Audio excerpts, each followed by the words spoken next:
Assalamualaikum warahmatullahi wabarakatuh. Kami dari kelompok 8 ingin mempresentasikan tentang terjemahan Al-Quran. Pengertian terjemah. Menurut bahasa, suatu proses pengalihan pesan yang terdapat di dalam teks dari suatu bahasa ke dalam bahasa lain dengan jalan mencarikan padanan maknanya. Sedangkan menurut istilah, menyalin atau mengalih bahasakan serangkaian pembicaraan dari suatu bahasa ke bahasa lain dengan maksud inti pembicaraan bahasa asal yang diterjemahkan bisa dipahami oleh orang lain. Macam-macam terjemahan Al-Quran. Yang pertama ada terjemah harfiah atau lafziyah. Ialah terjemahan yang dilakukan dengan apa adanya, bergantung dengan susunan dan struktur bahasa asal yang diterjemahkan. Terjemah harfiah terikat dengan susunan dan struktur bahasa asal yang diterjemahkan. Yang kedua, ada terjemahan tafsiriyah atau maknawiyah.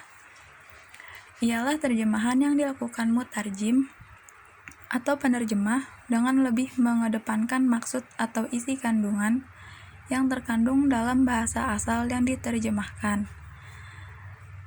Terjemah tafsiriyah tidak amat terikat dengan susunan dan struktur bahasa asal yang diterjemahkan.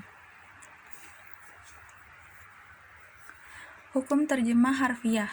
Tidak ada keharaman menerjemahkan Al-Quran dengan terjemah harfiah, sebab Al-Quran adalah kalamullah yang diturunkan kepada Rasulnya, merupakan mukjizat dengan lafaz dan maknanya. Penerjemahan Al-Quran dengan terjemah harfiah, betapapun penerjemah memahami betul bahasa, uslub-uslub dan susunan kalimatnya, dipandang telah mengeluarkan Al-Quran dari keadaannya sebagai Al-Quran. Hukum terjemah maknawiyah. Terjemahan makna-makna asli itu tidak terlepas dari kerusakan, kerancuan karena satu buah lafaz di dalam Al-Quran terkadang mempunyai dua makna atau lebih. Terkadang Al-Quran menggunakan sebuah lafaz dalam pengertian majaz atau kiasan. Sebagian ulama membatasi kebolehan penerjemahan maknawiyah sesuai dengan kadar yang dibutuhkan dalam menyampaikan dakwah, yaitu berkenaan dengan tauhid dan rukun-rukun ibadah. Syarat-syarat terjemah. Yang pertama, setiap kandungan ayat secara lahiriah, baik naskah asli atau naskah terjemahan, harus diperhatikan dengan jeli. Kedua, memilih padanan makna seakurat mungkin dan idiom yang tepat untuk mengalih bahasakannya. Makna dan pemahaman sempurna tentang ayat harus tercermin dalam naskah terjemahan.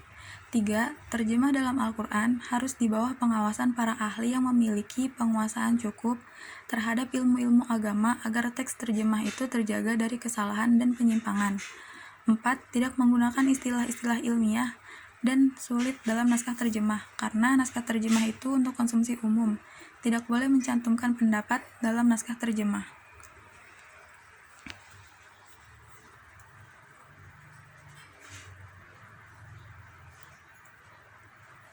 Cara menerjemahkan Al-Quran. Yang pertama, mengetahui huruf-huruf tambahan pada awal dan akhir kalimat, seperti huruf wawu atau ya dan nun pada jamak muzakkar salim atau alif dan ta pada jamak muannas salim. 2. Mengetahui makna kata sambung, seperti huruf athof, huruf jar, amil nawasib, amil jawazim, bentuk dhamir atau bentuk lainnya. 3. Memperhatikan bentuk kalimat, seperti fi'il madi, mudhari atau amr, kata jadian mazdar, isim zaman, isim makan, isim alat, isim maf'ul, dan isim fa'il atau lainnya. 4. Mengetahui arti akar kata pada setiap kalimat, maksudnya dengan melihat arti setiap kalimat satu persatu.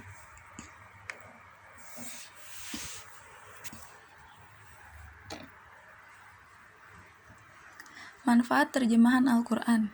Untuk mengetahui makna dan isi kandungan dalam Al-Quran. Yang kedua, mempelajari bahasa Arab, terutama dalam menambah kosakata yang bersumber dari Al-Quran. Ketiga, bisa membantu menghafalkan Al-Quran dengan memahami arti ayat yang dihafalkan. Keempat, membantu dalam menyampaikan ceramah. Sekian presentasinya. Ada yang ingin ditanyakan?